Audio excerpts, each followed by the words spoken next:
nous remplir de sa parole, de sa présence, de son amour. Donc on va commencer par la louange, puisque c'est une porte ouverte au Saint-Esprit. Alors, comme nous sommes ressuscités, on va tous se lever pour manifester que le Christ est vivant. Amen. Amen.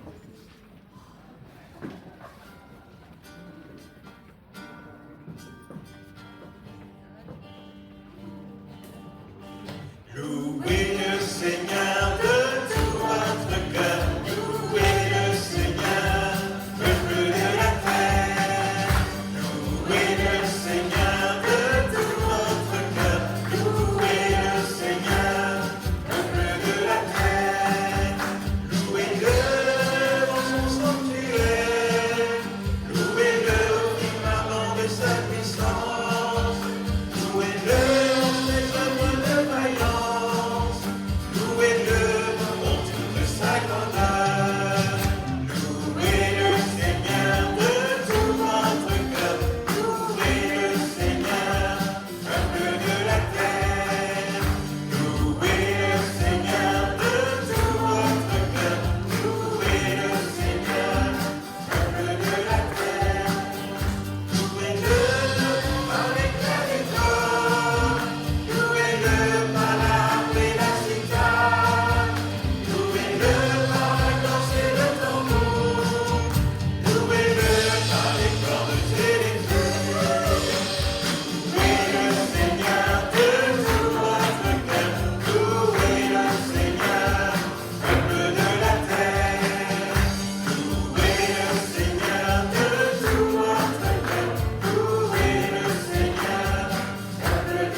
Par le psaume 150 et non pas le psaume 50.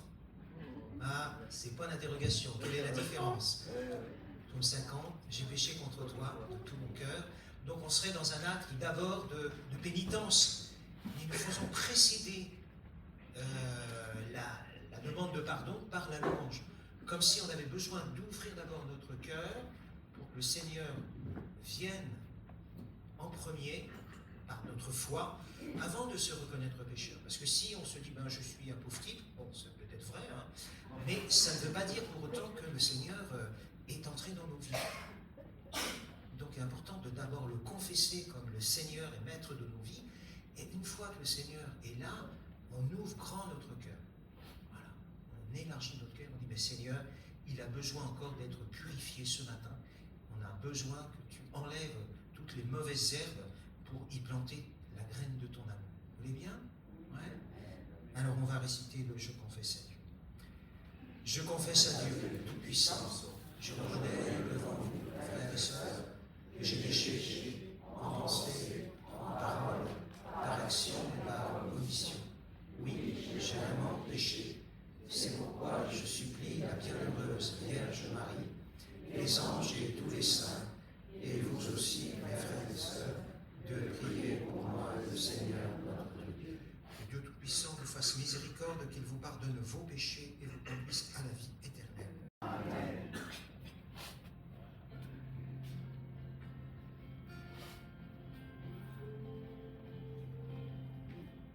Seigneur, je viens pour implorer ton pardon sur mon péché, de tout mon cœur, de toute ma foi, de tout mon cœur, je reviens à toi.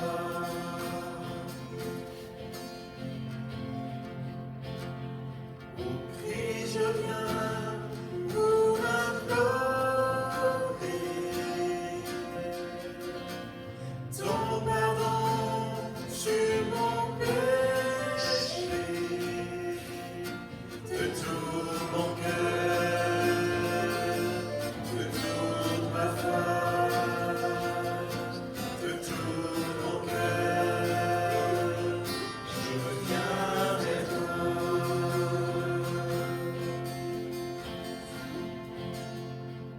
Seigneur, je viens pour implorer ton pardon sur mon péché, de tout mon cœur, de toute ma foi, de tout mon cœur, je viens à toi. Voilà, renouvelés par la miséricorde de Dieu, nous chantons sa gloire.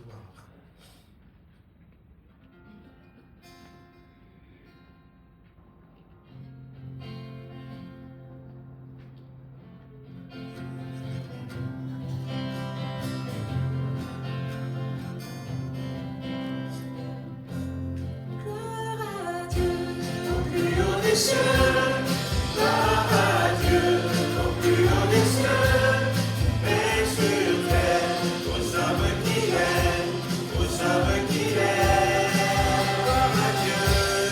Gloire à Dieu, au plus haut des cieux, gloire à Dieu, au plus haut des cieux, et sur terre, aux hommes qui l'aiment, aux hommes qui l'aiment. Et paix sur la terre aux hommes qui l'aiment, nous te louons, nous te bénissons, nous t'adorons, nous te glorifions, nous te rendons grâce pour ton immense gloire. Seigneur Dieu, le roi du ciel, Dieu le Père, tout-puissant, Jésus-Christ, Seigneur, Fils unique, agneau de Dieu, le Fils du Père. Gloire à Dieu, au plus haut des cieux, gloire à Dieu, au plus haut des cieux, et sur terre, aux hommes qui l'aiment, aux hommes qui l'aiment. Gloire à Dieu, au plus haut des cieux, gloire à Dieu, au plus haut des cieux, et sur terre, aux hommes qui l'aiment, aux hommes qui l'aiment. Toi qui enlèves les péchés du monde, en pitié de nous, reçois nos prières. Toi qui es assis à droite du Père, en pitié de nous, reçois nos prières. Car toi seul est saint, toi seul est Seigneur, tu es le Très-Haut, Jésus-Christ. Dans l'unité du Saint-Esprit et dans la gloire de Dieu le Père. Gloire à Dieu, au plus haut des cieux, gloire à Dieu, au plus haut des cieux, et sur terre, aux hommes qui l'aiment, aux hommes qui l'aiment. Gloire à Dieu, au plus haut des cieux, gloire à Dieu, au plus haut des cieux, et sur terre, aux hommes qui l'aiment, aux hommes qui l'aiment.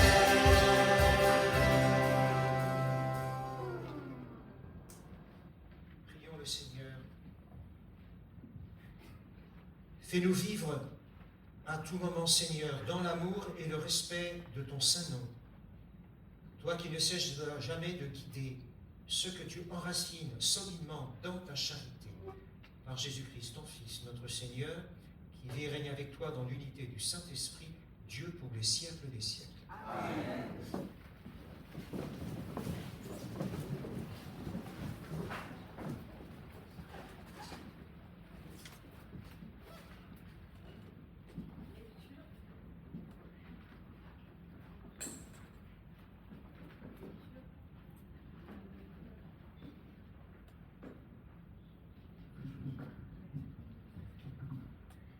Lecture du livre de Jérémie. Moi, Jérémie, j'ai entendu les menaces de la foule. Dénoncez-le, allons le dénoncer, l'homme qui voit partout la terreur. Mes amis eux-mêmes guettent mes faux pas et ils disent « Peut-être se laisserait-il séduire, nous réussirons et nous prendrons notre revanche. » Mais le Seigneur est avec moi, comme un guerrier redoutable. Mes persécuteurs s'écrouleront, impuissants. Leur défaite les couvrira de honte, d'une confusion éternelle, inoubliable. Seigneur de l'univers, toi qui scrutes l'homme juste, toi qui vois les reins et les cœurs, montre-moi la revanche que tu prendras sur ces gens-là, car c'est à toi que j'ai confié ma cause. Chantez le Seigneur, Alléluia, il a délivré le pauvre du pouvoir des méchants. Parole du Seigneur.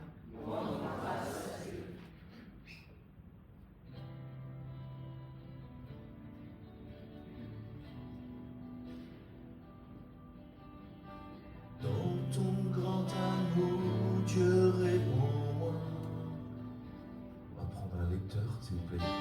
Dans ton grand amour, Dieu réponds-moi. C'est pour toi que j'endure l'insulte, que la honte me couvre le visage. L'amour de ta maison m'a perdu, on t'insulte et l'insulte retombe sur moi. Dans ton grand amour, Dieu réponds-moi. Et moi je te prie, Seigneur, c'est l'heure de ta grâce. Dans ton grand amour, Dieu, réponds-moi, par ta vérité, sauve-moi.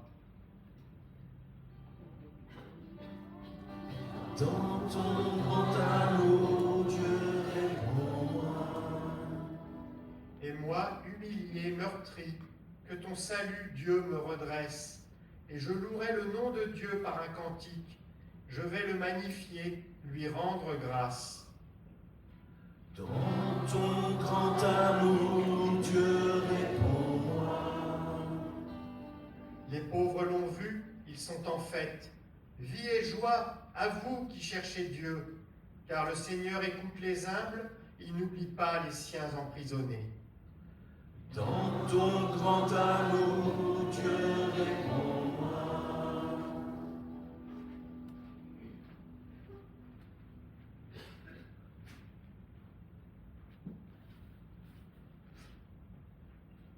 Lecture de la lettre de Saint Paul, apôtre, aux Romains. Frères, par un seul homme, Adam, le péché est entré dans le monde, et par le péché est venue la mort, et ainsi la mort a atteint tous les hommes du fait que tous ont péché. Avant la loi de Moïse, le péché était déjà dans le monde. Certes, on dit que le péché ne peut être sanctionné quand il n'y a pas de loi. Mais pourtant, depuis Adam jusqu'à Moïse, la mort a régné, même sur ceux qui n'avaient pas péché par désobéissance à la manière d'Adam. Or, Adam préfigurait celui qui devait venir, mais le don gratuit de Dieu et la faute n'ont pas la même mesure. En effet, si la mort a frappé la multitude des hommes par la faute d'un seul, combien plus la grâce de Dieu a-t-elle comblé la multitude, cette grâce qui est donnée en un seul homme, Jésus-Christ. Parole du Seigneur.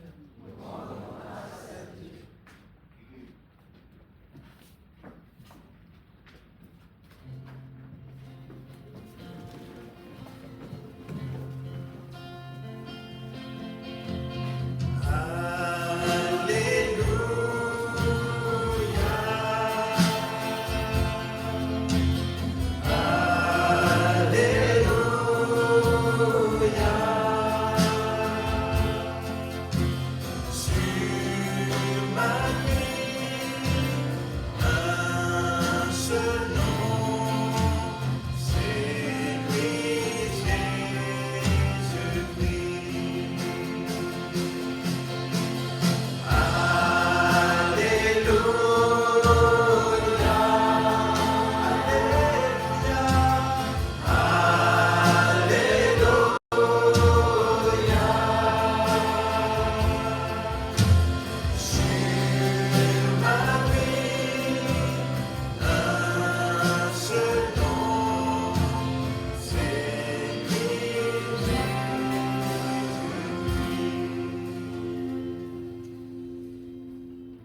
vérité témoigne dans vos cœurs, témoignez aussi du Christ devant les hommes.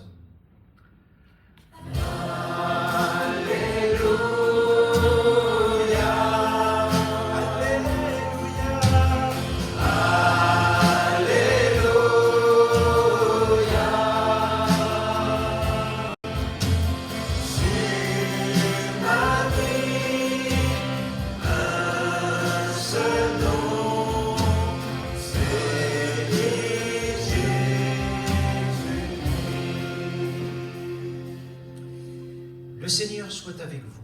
Et avec votre esprit. Évangile de Jésus-Christ selon saint Matthieu. Jésus disait aux 12 apôtres, « Ne craignez pas les hommes. Tout ce qui est voilé sera dévoilé. Tout ce qui est caché sera connu. Ce que je vous dis dans l'ombre, dites-le au grand jour. Ce que vous entendez dans le creux de l'oreille, proclamez-le sur les toits. Ne craignez pas ceux qui tuent le corps, mais ne peuvent pas tuer l'âme. Craignez plutôt celui qui peut faire périr dans la géhenne l'âme aussi bien que le corps. Est-ce qu'on ne vend pas 2 moineaux pour 1 sou? Or, pas un seul ne tombe à terre sans que votre Père le veuille. Quant à vous, même vos cheveux sont comptés. Soyez donc sans crainte, vous valez bien plus que les moineaux du monde. Celui qui se prononcera pour moi devant les hommes, moi aussi je me prononcerai pour lui devant mon Père qui est aux cieux. Mais celui qui me reniera devant les hommes, moi aussi je le renierai devant mon Père qui est aux cieux. Acclamons la parole de Dieu.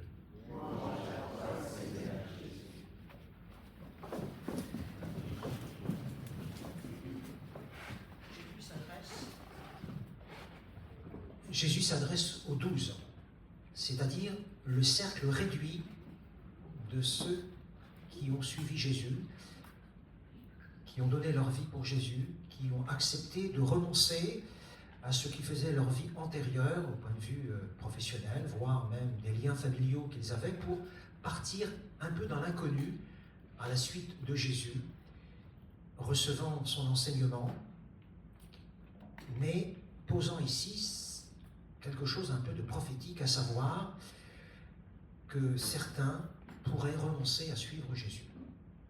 Alors nous savons par exemple que c'est Judas en particulier qui non seulement renoncera à suivre Jésus, mais le dénoncera. Et puis bon, on sait que les 12 vont s'éparpiller au moment de la passion du Christ. Seul Saint Jean restera au plus proche et à la croix. C'est dire que si les 12 apôtres sont ébranlés même dans la suite du Christ, comment nous-mêmes, chrétiens, nous ne serions pas ébranlés durant toute notre vie pour suivre le Christ? Alors ici, il nous est donné un tableau double, au sens qu'il y a à la fois ceux qui vont être éprouvés, mais sans perdre la foi. Alors on distingue ceux qui vont être attaqués dans leur corps, on va dire, mais qui ne vont jamais perdre le sens de la foi.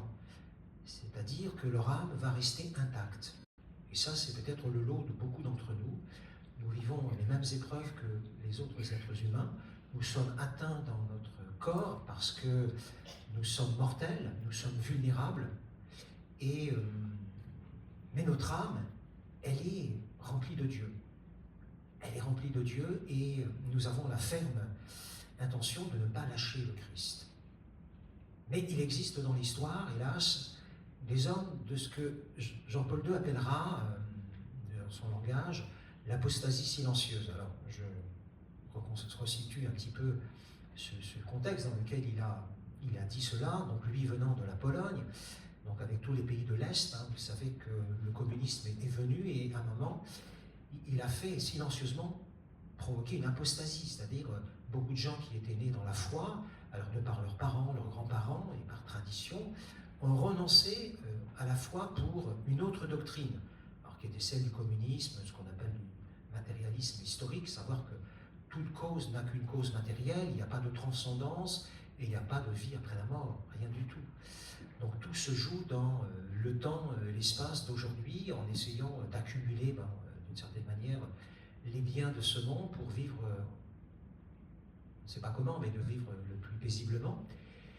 Mais cela n'a pas duré, puisque vous savez, avec la chute du communisme, un relent de foi est revenu, avec son bon côté, avec son côté qui pouvait ouvrir des âmes, mais en même temps, des nationalismes qui sont nés, avec des replis identitaires. Et qu'est-ce qu'on veut nous dire par là? On veut nous dire qu'effectivement, il y a pu avoir des doctrines dans l'histoire qui ont provoqué une séparation avec le Christ, et séparation avec l'Église même. Mais il y en a qui ont tenu. Il y en a qui ont tenu, ce sont les martyrs de la foi. Alors il y avait les martyrs de la foi, on va dire, qui répandaient leur sang, au sens où ils étaient arrêtés, condamnés, et puis il y avait les martyrs de la foi silencieux, ceux qui étaient dans une église un peu cachée, enfouie, discrète, mais qui continuaient à croire que le Seigneur ne les abandonnait pas. Alors ça veut dire que c'est le temps de l'épreuve. Le temps de l'épreuve, c'est le temps où on vérifie un peu où en est notre foi. Un peu comme on vérifie au feu un métal, savoir s'il résiste, quelle est sa nature. Eh bien, au feu de l'esprit, nous devons être vérifiés. On doit voir si au feu de l'esprit, nous tenons devant les différentes doctrines qui aujourd'hui pourraient emporter le monde dans un sens ou dans un autre. Alors aujourd'hui, on n'est plus forcément à l'ère du communisme, mais d'autres idéologies sont mises en place, ce qu'on appelle, je vais très vite, le consumérisme, c'est-à-dire qu'il faut profiter de la vie en essayant de consommer au maximum. Alors aussi bien les choses que les personnes, vous voyez, donc on prend, on jette. Donc ce qui provoque quand même de grandes blessures chez les êtres humains qui sont utilisés comme on utiliserait des choses et rejetés ensuite. Et ça, c'est le péché. Donc c'est ce qu'on entendait dans la première lecture, à savoir que aux yeux de Dieu, nous nous sommes tenus comme rivaux, en fin de compte, et nous avons coupé avec Dieu. Donc la séparation avec Dieu, c'est la mort, en fin de compte. Cette mort qui est entrée dans nos vies par le péché, à savoir que nous nous sommes coupés de Dieu et nous nous sommes tenus pour des rivaux, et nous nous sommes tenus comme des choses presque que nous utilisions les uns et les autres, utilisant et rejetant. Alors, après le consumérisme, on est à l'heure de l'IA, vous savez, donc l'intelligence artificielle, alors qui arrive après ce qu'on a expliqué, le transhumanisme. En fin de compte, l'homme n'est plus au centre de tout, c'est la machine. La machine nous dépasse. C'est-à-dire que la machine va prendre possession de nous et nous allons sans arrêt consulter la machine pour savoir ce que nous devons penser et devons faire. Donc on n'est plus dans un rapport spirituel, on n'est plus dans le rapport avec une transcendance, avec une parole de Dieu qui vient aiguiller nos vies. Nous sommes menés par des réponses que nous devrions avoir avant les autres, un savoir sur toutes les questions des hommes, mais ça ne résolvera jamais la question fondamentale, suis-je aimé de Dieu? La machine vous dira peut-être que vous êtes aimé, mais elle ne vous aimera pas beaucoup. À un moment, elle vous lâchera, elle tombera en panne, tout simplement. On pourra fabriquer des mots d'amour, mais jamais elle vous prendra dans vos bras et vous serrera comme on a fait hier soir. C'est pas encore inventé, ça. Voilà, donc l'amour de Dieu est irremplaçable. Irremplaçable. Bon, c'est ce que Jésus essaye de nous dire ce matin. Jamais l'homme ne pourra, par ses technologies, par ses idéologies, par ses doctrines, remplacer tout l'amour de Dieu qu'il a à nous donner. Alors, à quoi ça nous mène? Longtemps, on a pensé que le rôle de certains chrétiens, c'était pour les uns de témoigner, les autres d'annoncer. Alors, tant qu'on était dans des sociétés où le christianisme était encore à peu près répandu, au moins culturellement, si ce n'est dans les cœurs, au moins on le savait un peu qu'il y avait un certain nombre de repères liés à des conduites humaines, à des respects des uns des autres, du respect de la vie du début à la fin. Bon. Aujourd'hui, c'est un peu abandonné, tous ces repères chrétiens, et on est à une ère où simplement le témoignage ne suffit pas. On disait un exemple de vie doit suffire à permettre à certains de se poser vraiment la question de Dieu, de dire c'est la charité qui doit l'emporter. Pour certains, ça ne les convainc pas. Donc il faut passer du témoignage à l'annonce. On témoigne avec la vie, mais on annonce avec la parole. Donc l'annonce de la parole, c'est nous qui sommes les premiers fantassins, les premiers envoyés en première ligne. C'est-à-dire que Dieu nous donne suffisamment de paroles et suffisamment l'expérience spirituelle pour que notre parole soit une parole remplie de Dieu. Alors hier, bon voilà, on a parlé beaucoup de compassion, on a parlé beaucoup de consolation, de paroles permettant aux hommes et aux femmes de ce temps d'être relevés. Je pense que c'est une porte d'entrée, je ne dis pas que c'est la seule porte d'entrée, mais le fait d'accompagner à la fois la compassion par le geste, la parole, la conciliation, l'estime, l'accompagnement, la guérison intérieure, le relèvement, tout ça fait partie de la mission que le Seigneur nous donne. Vous vous rappelez, en 72, lorsqu'il les envoie, voilà, déjà il nous prévient, je vous envoie comme des agneaux au milieu des loups. Alors c'est pas très rassurant parce que les loups voilà, peuvent dévorer les agneaux que nous sommes et faire que nous soyons complètement déchiquetés, broyés. Mais en même temps, l'agneau de Dieu, voilà, il est vainqueur. Alors c'est ça le paradoxe, c'est que l'agneau de Dieu, il est vainqueur de toutes les idéologies, de toutes les campagnes de destruction que nous pourrions subir. Donc si l'agneau est vainqueur, nous gagnons la bataille. C'est ça qu'il faut penser lorsque nous sommes dans des lieux un petit peu en difficulté, où le témoignage est difficile, ou peut-être comme le disait le psaume, hein, l'insulte va prédominer sur le respect, ou la considération, ou l'estime. Donc l'insulte, c'est vraiment l'œuvre du diable. C'est ce qui nous détruit le plus. Nous sommes extrêmement perméables et extrêmement vulnérables devant l'insulte, parce que devant une insulte, on caricature, on tue quelque part. On est très proche de la mort de l'âme. On est très proche de la mort de l'âme quand on insulte quelqu'un. Parce que c'est son identité. Souvent on insulte un peu. Hein, bon, je ne vais pas donner d'exemple, c'est pas donner d'exemple, mais vous voyez bien, à travers des mots qui peuvent être xénophobes, racistes, qui peuvent être une forme d'attaque contre le christianisme, bon, de notre foi, on va complètement atteindre les gens dans leur âme déjà. Donc là, c'est là qu'il faut être fort, il faut être rempli de Dieu pour que notre âme puisse résister aux attaques. Alors moi, j'aime bien le jeu des flèches, parce que les flèches peuvent avoir deux sens. Soit c'est la flèche de l'attaque du malin qui va se planter dans votre cœur, et là, ça va vous meurtrir à mort. Mais il y a quand même la flèche, alors ça, c'est dans la tradition carmélitaine avec Thérèse d'Avila. C'est comment elle appelle ça? Elle a eu son cœur transpercé par la flamme d'amour de Dieu.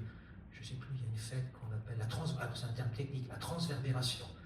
Carlos serait là, il dirait explique-nous, parce que nous, on ne comprend pas ton langage. Transverbération. Donc trans, c'est au-delà, c'est le verbe de Dieu qui vient s'implanter dans votre cœur. La parole n'est pas simplement une parole mémorisée qu'on pourrait connaître, mais c'est une parole qui devient vie. La parole de Dieu devient vie pour vous. Et donc, lorsqu'il y a une transverbération, et Thérèse d'Avila en parlait en disant, c'est la parole qui prend chair en nous. Alors, au lieu d'être un peu orgueilleux, la parole s'est fait chair, mais ce n'est pas vous qui allez habiter la parole. Eh bien, si, la grâce de la parole qui est venue par Jésus-Christ devient parole vivante en nous. Hein, elle est si forte que les attaques du malin, hein, donc les flèches du malin qui viennent blesser votre identité, n'ont pas de poids, parce que votre identité en Christ est plus forte que les attaques du malin contre votre identité. Et donc moi je suis souvent avec des prêtres africains, et souvent on peut les attaquer pour X raisons, mais je sais que nos prêtres africains, souvent ils sont vraiment ancrés en Christ et dans la mouvance de l'Esprit Saint, ce qui fait que même s'il y a des critiques de leurs frères et sœurs qui sont d'ici même, eh bien, ils passent au-dessus, parce qu'ils ont une force de l'esprit, je pense, en eux. Alors c'est ça, donc nous devons batailler, hein, il ne faut pas avoir peur, on est sur un champ de bataille, hein, ça c'est encore Thérèse d'Avila, et quand on lui posait la question, mais c'est quoi votre âme? Elle me dit, c'est un vrai champ de bataille. Donc vous voyez, elle-même qui était une femme de Dieu, une mystique, elle disait que son âme c'était un champ de bataille. Donc ça veut dire que le champ de bataille, il y a des affrontements. Donc il ne faut pas avoir peur du champ de bataille. Simplement, il faut savoir où vous êtes positionné. Est-ce que vous êtes positionné dans le camp de l'adversaire? Vous êtes positionné du camp du Christ. Donc il y a un affrontement. Les uns tirent les flèches contre vous pour vous blesser, et vous savez que si vous vous avez le bouclier de la parole, aussi, donc c'est les armes en Éphésiens, je crois. Eh bien, c'est ce qui vous permet de contrer la parole de l'insulte, de l'agressivité, parce qu'en vous, vous avez la parole de Dieu qui est inscrite. Et vous savez que c'est votre bouclier. Donc, on a à mener un combat. Alors, ce combat, voilà, il va se faire tout au long de notre vie. Alors, je pense qu'il y a des saisons. Bon, moi, j'arrive à une période de ma vie, je sens bien, après avoir travaillé 20 ans avec Carlos Payan, et puis tous ses amis, Paris Tout est Possible, tous les prédicateurs, Florence et autres, voilà, on a mené des combats. Alors, on a mené des combats territoriaux. Ça pourrait vous paraître étonnant. On avait un peu divisé avec Carlos un peu la France dans différents lieux avec les amis, et on disait, ben voilà, moi j'étais sur le territoire du Grand Ouest, et donc on avait une ligne, vous voyez, entre Caen et La Rochelle. Donc c'est une ligne, on avait comment il s'appelle, Alberto qui était à Caen, on descendait, moi j'étais du côté de Rennes, on avait Nantes, Laurent-Guay, donc toute la Vendée, on avait Angers, il y avait Logan, on descendait jusqu'à La Rochelle, donc on avait presque l'arc atlantique, donc on descendait tout le Grand Ouest, et pour nous on pensait que le Seigneur nous avait donné ce territoire. Et puis Carlos il disait toujours, il faut percer dans le centre de la France, parce que c'est des régions un petit peu déchristianisées, et donc il y avait cette idée aussi qu'il y avait de l'évangélisation à faire dans ces territoires. Bon, Florence, elle était plutôt à la région lyonnaise, région Saint-Étienne, donc là, on touchait avec Jean-Michel Tour plutôt le sud-est, vous voyez, comme ça. Bon, il y avait l'est de la France, donc là, c'est encore un autre ami, Rémi Chapachère. Donc, peut-être le sud-ouest, c'était les régions où on allait un petit peu moins. Donc, comme j'ai eu un appel hier de Bergerac, peut-être que le Seigneur me dit d'aller à Bergerac avec Florence, on va voir si on peut y aller. Donc, vous voyez, on avait aussi des stratégies territoriales. C'est-à-dire que, voilà, même du temps de Paris Tout est Possible, il y avait toujours un avant-garde où ils allaient un petit peu aussi sur ces territoires pour aller prier, de façon à ce que ces territoires soient délivrés un peu justement des mauvaises doctrines, des mauvais esprits qui avaient été un petit peu semés et qui avaient répandu peut-être une forme d'apostasie silencieuse, et donc il y avait à regagner des territoires. Donc c'est un combat du Seigneur, c'est pas notre combat. Nous sommes juste des guerriers du Seigneur. Il ne faut pas avoir peur d'utiliser, à l'ère du temps où on nous parle de guerre au sens matériel, nous menons une autre guerre. C'est pas la guerre des hommes, c'est la guerre de Dieu. Alors ça n'a rien à voir avec les canons, c'est surtout pas ça qu'on va utiliser. C'est la guerre pour gagner les âmes à Dieu. Donc on est un peu des fantassins et nous avançons de façon territoriale. Alors des fois on n'avance pas de grand chose. Des fois il faut gagner une paroisse, il faut gagner un doyenné, il faut gagner un diocèse. Là je suis arrivé dans un diocèse complètement nouveau pour moi. Le renouveau ils ne connaissent pas. Voilà. Alors moi j'ai passé par les églises évangéliques pour essayer d'introduire un peu la grâce du renouveau, la grâce de la vie dans l'esprit. Donc c'est un travail plus écuménique, ça passe par davantage l'unité des chrétiens pour introduire chez les catholiques quelque chose ouvert à l'esprit. Donc là c'est aussi des stratégies. On a des stratégies aussi pour pouvoir gagner du territoire et gagner les âmes à Dieu. Voilà, c'est comme ça que Dieu marche. Il a aussi sa stratégie par rapport à d'autres stratégies idéologiques qui veulent nous séparer de Dieu, nous séparer de l'Église, nous permettre de prendre d'autres chemins qui ne mènent pas à Dieu. Donc l'annonce et le témoignage, c'est ça. Là où vous êtes, c'est là où Dieu vous a placé. Il n'y a pas de hasard. Là où l'on vit, Dieu nous a placés. Alors des fois, il y a des appels. Il y a des appels au sens où, alors professionnellement, hop, on déménage. Parce que c'est comme ça, en communauté, on nous demande d'aller là. Et bien c'est là où Dieu nous plante, quelque part. Alors, quand on est planté quelque part, ça ne veut pas dire qu'on ne reste que tout le temps là. Le Seigneur nous dit des fois d'aller à l'extérieur. À l'extérieur, on va aussi goûter la mission ailleurs, on vient recevoir, on vient être béni, on vient recevoir toutes les grâces nécessaires pour ensuite, dans le territoire où on en est, on puisse dispenser ces grâces. Moi j'avais toujours, alors Carlos était un peu comme ça, il disait, lorsqu'on va dans un lieu, c'est pour aider ceux qui commencent quelque chose. Nous on est toujours pour les commençants. Les commençants. C'est-à-dire on part de rien, on est avec le Seigneur, on essaye d'implanter quelque chose et on vient en soutien. Donc pendant 20 ans avec Carlos et tous les équipiers de prière de Paris Tout est Possible, c'était aider ce qui est laissait. Et une fois que les choses étaient implantées, eh bien, on laissait l'envol et puis on allait ailleurs à ce moment-là. Ce qui permettait, vous voyez, de ne jamais s'approprier quoi que ce soit. On est là tout le temps pour aider à construire, à faire monter une louange, à faire monter les grâces, l'évangélisation dans un territoire. Puis une fois que c'est implanté, on va ailleurs. Et bien pour vous, c'est un petit peu comme ça aussi. Vous devez sentir qu'il y a des moments, voilà, c'est le moment de la saison peut-être pour accompagner tel lieu d'église, tel mouvement, tel service. Et puis à un moment, vous trouvez que les gens sont capables de se débrouiller. Alléluia. Quand les gens sont capables de se débrouiller, vous partez. Moi, j'ai passé 15 ans dans l'Ouest. Donc je pense qu'en 15 ans, on a fait du travail. Bon, les gens maintenant, ils doivent se débrouiller. Il faut qu'ils grandissent par eux-mêmes. C'est à eux de lancer des nouvelles initiatives. Alors des fois, on a l'impression de revenir un peu en arrière. On en parlait avec Catherine et Christian, dire « Waouh, on a l'impression de revenir en arrière parce qu'il y a eu l'ère un petit peu des grandes évangélisations, des grands temps avec Ensemble Grand Ouest. On a fait ça avec Carlos. Alors, on regroupait tous les grands prédicateurs, les organisateurs, et donc ça donnait, avec les charismes, beaucoup de belles choses. On a fait venir Jean-Michel, Jérémy Potin, David Terry, des gens du monde évangélique, de la Réunion, donc des gens qui ont le feu. Bon, maintenant, on passe à une nouvelle saison. Donc c'est les gens qui ont été fortifiés, à eux de prendre un petit peu les choses en main et puis de continuer.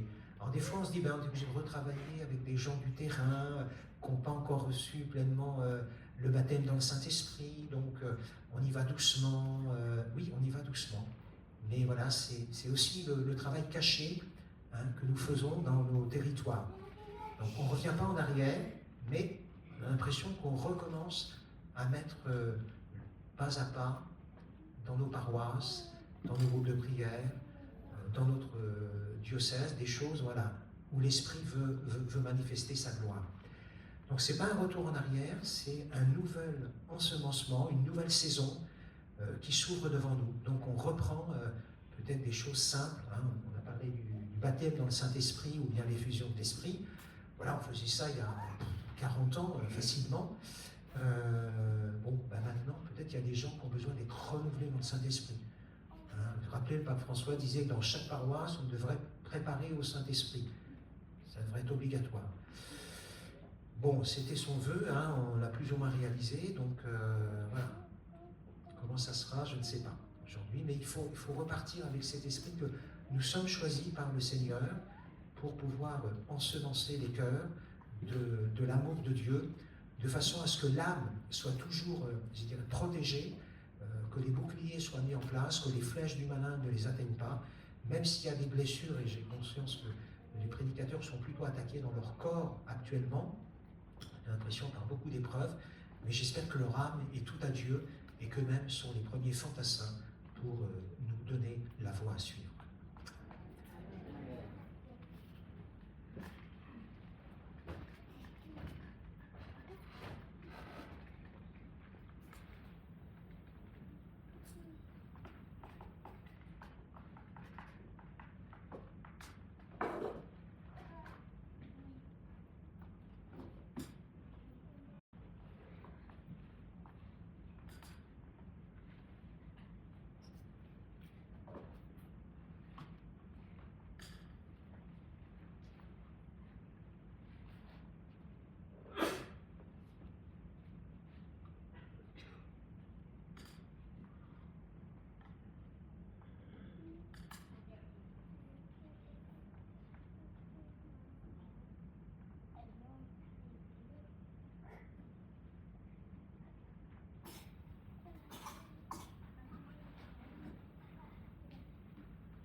Voilà, nous redisons notre foi en Dieu.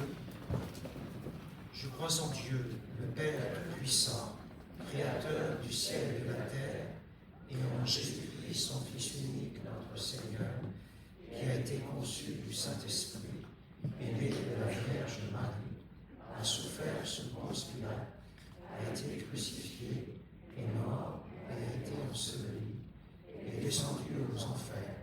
Le troisième jour est ressuscité des morts, est monté aux cieux, est assis à la droite de Dieu, le Père Tout-Puissant.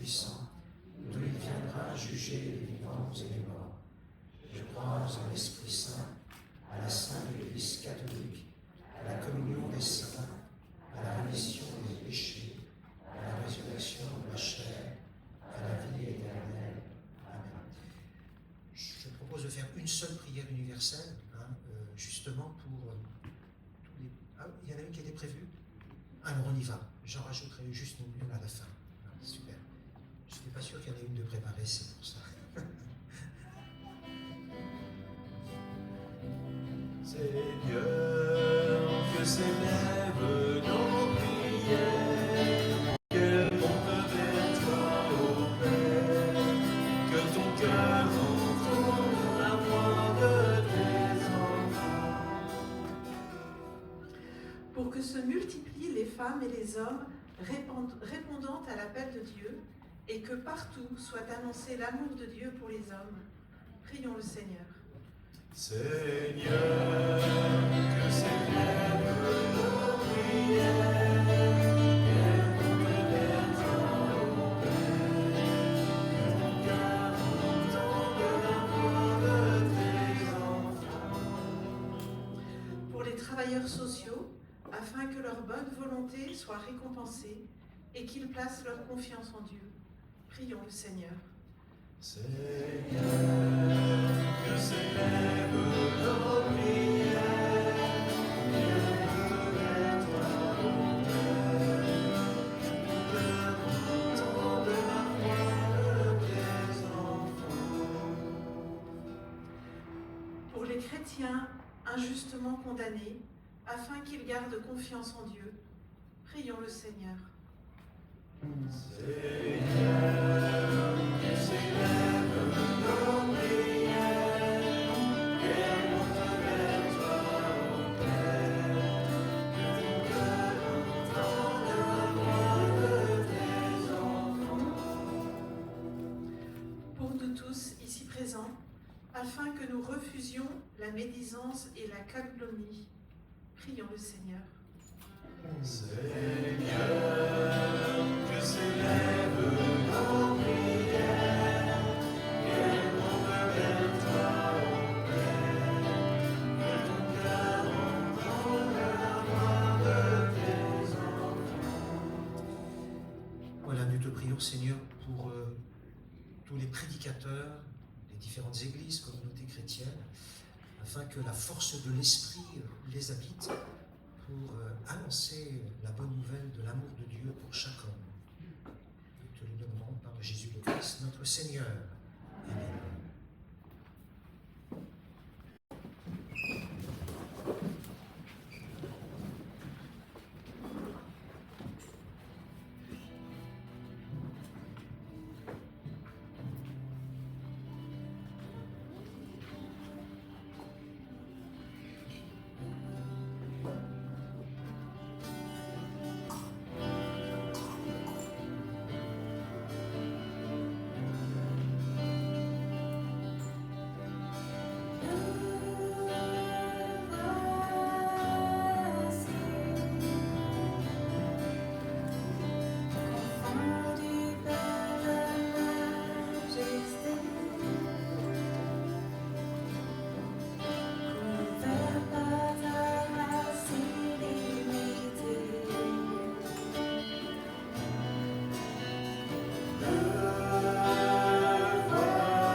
Prions ensemble le moment d'offrir le sacrifice de toute l'Église.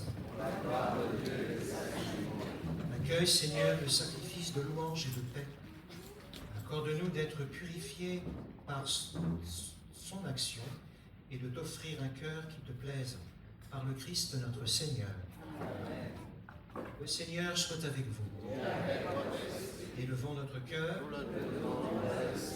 Rendons grâce au Seigneur notre Dieu. Vraiment, il est juste et bon pour ta gloire et notre salut de t'offrir notre action de grâce, toujours et en tout lieu, Seigneur Père très saint, Dieu éternel et tout-puissant. Par le sang de ton Fils et la force de l'Esprit, tu as voulu réunir auprès de toi tes enfants que le péché avait éloignés, et ce peuple qui tient son unité de la Trinité sainte, à la louange de ta sagesse infinie, c'est l'Église, corps du Christ et temple de l'Esprit. C'est pourquoi, unissant nos voix à celles des anges, nous te louons dans la joie en proclamant. Tu es saint, Dieu de l'univers, tu es saint, Dieu de l'univers, Hosanna, au plus haut des cieux, au plus haut des cieux. Tu es saint, Dieu de l'univers, tu es saint, Dieu de l'univers, Hosanna, au plus haut des cieux, au plus haut des cieux. Le ciel et la terre sont remplis de ta gloire, de ta gloire. Béni soit celui qui vient dans le nom du Seigneur, du Seigneur. Tu es saint, Dieu de l'univers, tu es saint, Dieu de l'univers, Hosanna, au plus haut des cieux, au plus haut des cieux. Tu es saint, Dieu de l'univers, tu es saint, Dieu de l'univers, Hosanna, au plus haut des cieux, au plus haut des cieux.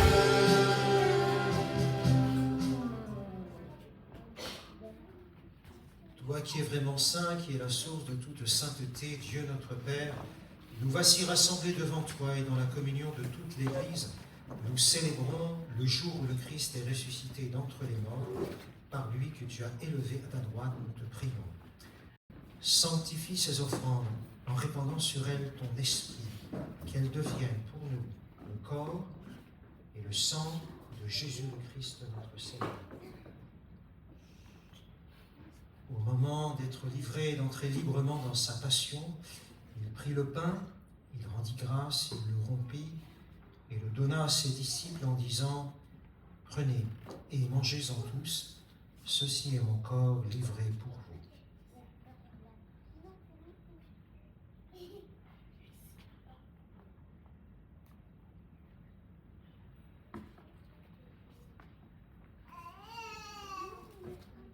De même, après le repas, il prit la coupe. De nouveau, il rendit grâce et la donna à ses disciples en disant « Prenez et buvez-en tous, car ceci est la coupe de mon sang, le sang de l'alliance nouvelle et éternelle qui sera versé pour vous et pour la multitude en rémission des péchés. Vous ferez cela en mémoire de moi.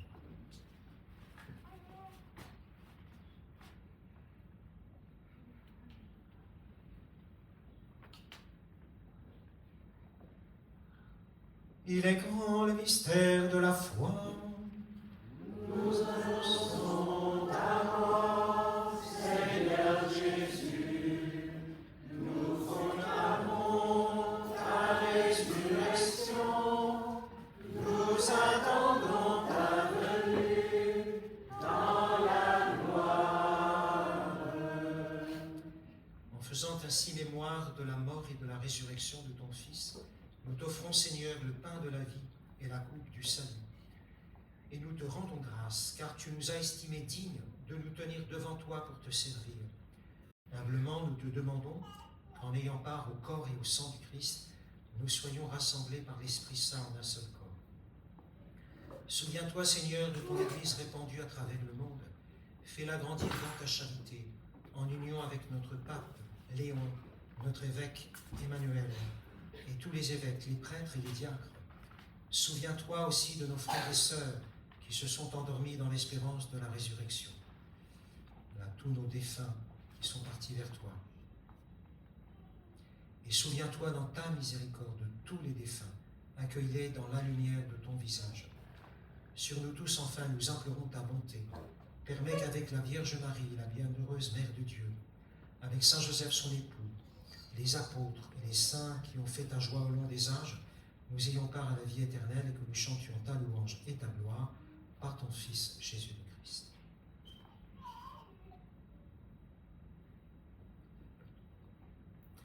Par lui, avec lui et en lui. Amen. À toi, Dieu le Père Tout-Puissant, dans l'unité du Saint-Esprit. Amen. Tout honneur et toute gloire pour les siècles des siècles. Amen.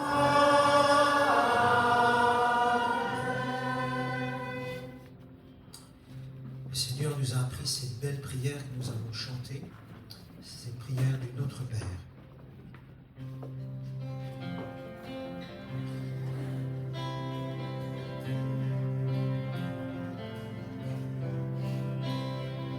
Notre Père qui es aux cieux, que ton nom soit sanctifié, que ton règne vienne, que ta volonté soit faite sur la terre comme au ciel. Pouvez-vous prendre les mains? Donne-nous aujourd'hui notre pain de ce jour. Pardonne-nous nos offenses, comme nous pardonnons aussi à ceux qui nous ont offensés. Ne nous laisse pas entrer en tentation, mais délivre-nous du mal. Car c'est à toi qu'appartiennent le règne, la puissance et la gloire, pour les siècles des siècles.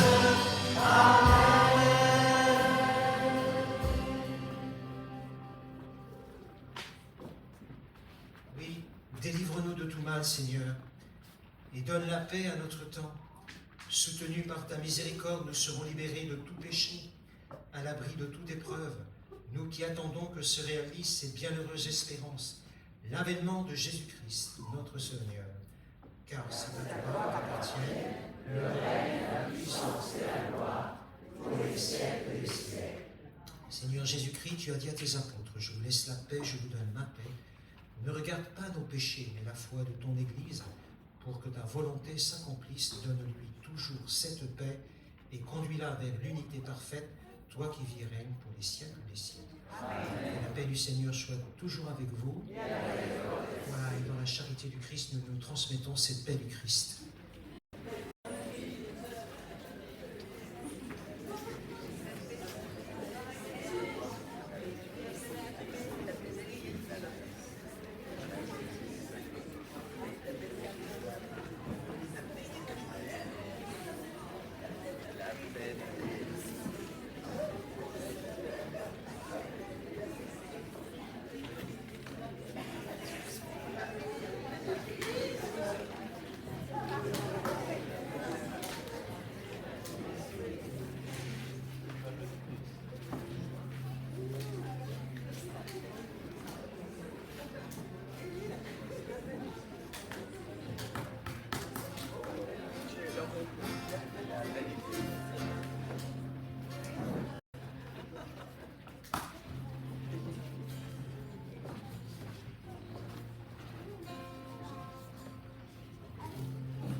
Voici l'agneau de Dieu, voici celui qui enlève les péchés du monde. Heureux les invités au repas des noces de l'agneau. Seigneur, je suis pas digne de te recevoir, mais dis seulement une parole, et je serai guéri. Que le corps du sang du Christ nous garde pour la vie éternelle.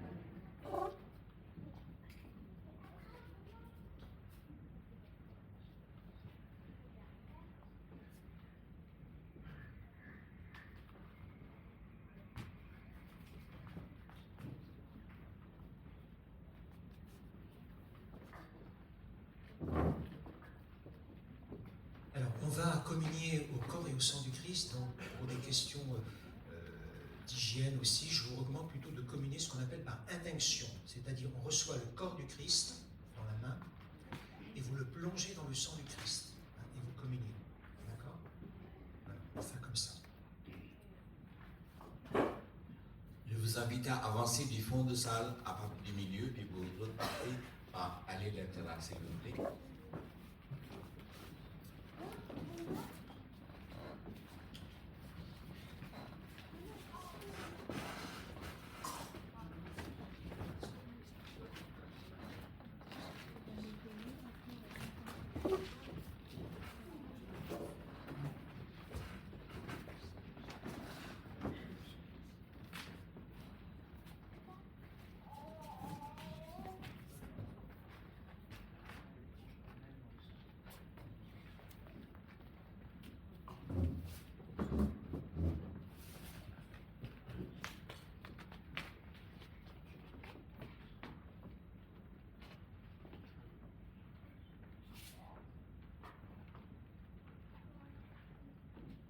un père de l'Église, je crois que c'est Cyril d'Alexandrie, qui dit « Lorsqu'on reçoit le corps du Christ, vos mains sont comme un trône. » Donc il vient se poser dans le trône, qui est votre main, et du trône, vous le plongez dans le sang de la rédemption, de celui qui donne la vie à nos corps mortels et à nos âmes.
est tellement dans le Seigneur qu'il ne veut plus rien. Ne tracassez pas, j'ai souvent été comme ça aussi avant.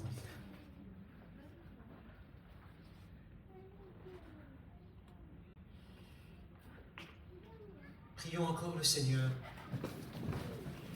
Nourri et renouvelé par le corps sacré et le sang précieux de ton Fils, nous implorons ta bonté, Seigneur.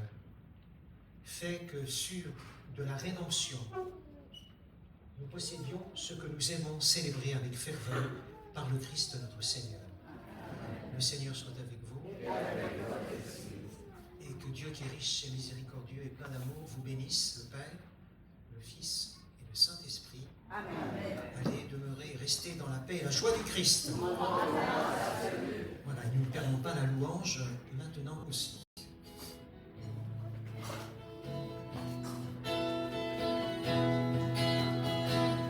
Comment ne pas te louer? Comment ne pas te louer? Comment ne pas te louer? Seigneur Jésus, comment ne pas te louer? Comment ne pas te louer? Comment ne pas te louer? Seigneur Jésus, quand je regarde autour de moi, je vois ta gloire. Seigneur Jésus, oui, je te bénis. Comment ne pas te louer? Seigneur Jésus, comment ne pas te louer? Comment ne pas te louer? Comment ne pas te louer? Seigneur Jésus, quand je regarde autour de moi, oui, je vois mes frères. Seigneur Jésus, merci pour eux. Comment ne pas te louer? Seigneur Jésus, comment ne pas te louer? Comment ne pas te louer? Comment ne pas te louer? Seigneur Jésus, quand je regarde autour de moi, oui, je vois mes sœurs. Seigneur Jésus, oui, merci pour elles. Comment ne pas te louer? Seigneur Jésus, comment ne pas te louer? Comment ne pas te louer? Comment ne pas te louer? Seigneur Jésus, je regarde autour de moi, je vois des pasteurs. Seigneur Jésus, oui, merci pour eux. Comment ne pas te louer? Seigneur Jésus, comment ne pas te louer? Comment ne pas te louer? Comment ne pas te louer? Seigneur Jésus, comment ne pas te louer? Comment ne pas te louer? Comment ne pas te louer? Seigneur Jésus, comment ne pas te louer? Comment ne pas te louer? Comment ne pas te louer? Seigneur Jésus,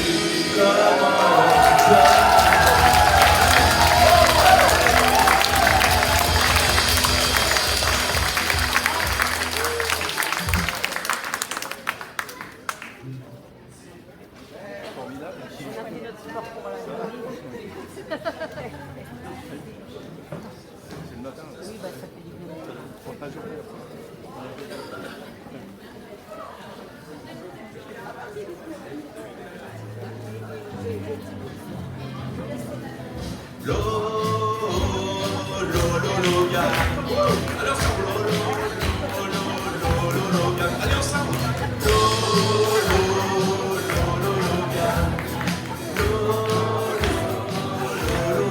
Logan va parler. va faire des annonces.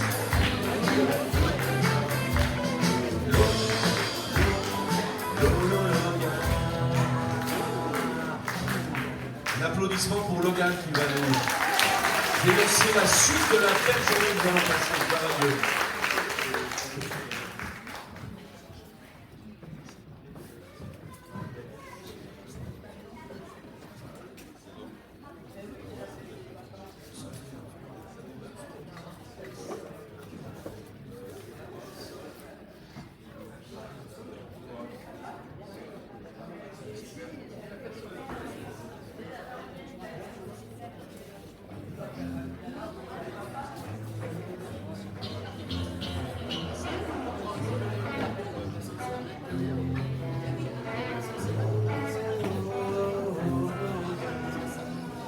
Merci à ADN et puis le Père Gilles qui vient de célébrer la messe. Et que le Seigneur vous accorde la paix et la joie. Il vous console de toutes vos peines au nom de Jésus ce matin. Et qu'il vous donne vraiment de sauter de joie tout au long de cette journée. Ce que je vous souhaite. Et que vous serez condamnés à vivre dans la joie tout au long de cette journée. Amen. Alors, juste un détail, nous allons faire une demande d'offrande un peu plus tard, après l'intervention du pasteur. Alors, j'ai pris au cours hier, pasteur, pour faire une demande d'annonce. Et comme il n'a pas l'habitude, il avait annoncé simplement, désolé vraiment, merci d'abord pour le pasteur Béni qui a fait l'annonce. Alors, j'aimerais juste remercier le chemin neuf, le groupe de chemin neuf qui est là, de prière, et la communauté, et qui nous ont soutenus cette session, particulièrement Antoine et Caroline, qui hébergent souvent beaucoup de personnes chez eux. Chaque année, cette année, le groupe Sinaï qui devait être hébergé chez eux, ils n'ont pas pu venir. C'est pour ça qu'on n'a pas pu héberger. Je crois que Béatrice qui a été hébergée chez Caroline et Antoine cette fois-ci. Alors je remercie le groupe de Chemin Neuf ainsi que tous les groupes de prière d'Angers où nous avons fait des annonces afin d'inviter des personnes à participer à la session. Et puis je veux remercier de nouveau Monseigneur Delmas qui nous a donné approbation ainsi que tous les prêtres, toutes les paroisses qui ont accepté de distribuer des tracts pour nous, pour faire des annonces, etc. J'aimerais juste que vous vous leviez. Nous allons prier pour la communauté de Chemin Neuf, toutes les personnes qui sont ici. Ils sont venus exprès pour nous. Est-ce que vous pouvez vous lever et tendre les mains vers les personnes de la communauté de Chemin Neuf? Caroline et Antoine, s'il vous plaît. Catherine, s'il te plaît. Catherine, s'il te plaît. Est-ce Caroline et Antoine, vous pouvez aller là, vous mettez ensemble toute la communauté de Chemin Neuf, s'il vous plaît. Nous allons prier. Nous allons rester ensemble, voilà, tout à fait. Seigneur, merci pour cette communauté Chemin Neuf. Je ne me souviens plus, l'année 70, la communauté était fondée ou pas? 51, d'accord. Seigneur, merci pour le groupe de Chemin Neuf et pour la communauté de Chemin Neuf, ainsi que pour ses fondateurs. Nous prions pour eux, nous prions pour tous les membres de Chemin Neuf qui sont à Angers, ainsi que partout en France et dans les pays étrangers. Seigneur, bénis-les. Envoie ton Esprit Saint sur chacune, y compris sur le fondateur. Et actuellement, c'est lui qui est responsable de cette communauté. Que Saint-Esprit investit l'âme et le corps et l'esprit, inspire à vivre pour vivre cette communion avec Jésus. Et qu'il puisse refléter cette image du Christ au milieu du monde. Que Saint-Esprit les divinise, fasse briller de cette lumière de Dieu, afin qu'ils soient vraiment des fils de Dieu, chacune. Qu'ils soient transformés totalement par la puissance du Saint-Esprit pour porter du fruit partout dans le monde au nom de Jésus. Je prie pour notre évêque Emmanuel Delmas. Seigneur, merci de lui cette semaine par ton esprit. Renouvelle en lui cette onction, ce ministère. Guéris le corps et l'âme et l'esprit. Refais complètement ses forces et sa vigueur. Redonne l'autorité afin qu'il puisse exercer son ministère continuellement Et aussi, nous prions pour tous les prêtres de diocèse d'Angers et tous ceux qui nous ont soutenus, tous ceux qui sont dans la paroisse, tous ceux qui, le prêtre qui va être, enfin le diacre si je me trompe, qui va être ordonné le 28 juin. Nous prions aussi pour ce diacre qui va être ordonné prêtre. Nous prions pour toutes les diocèses d'Angers ainsi que tous les habitants d'Angers et la France. Que Saint-Esprit investisse la ville d'Angers et tous les habitants, qu'il fasse revenir tous les enfants de Dieu vers Jésus-Christ. Sainte présence, Saint-Esprit, nul ne peut déclarer que Jésus est le Seigneur et le Sauveur. Viens agir dans le cœur de chacun. Viens remplir le cœur de chacun. Prends possession de tout leur être. Sois béni. Merci. Merci beaucoup. Et voilà, nous allons inviter le pasteur à prêcher. Est-ce qu'on vous fait une petite pause ou vous voulez que je fasse une pause après le pasteur, avant Florence? Qu'est-ce que vous souhaitez? Pardon? D'accord, très bien. Alors, écoutez, vous allez prendre 10 minutes de pause et puis on se retrouve ici. Merci beaucoup.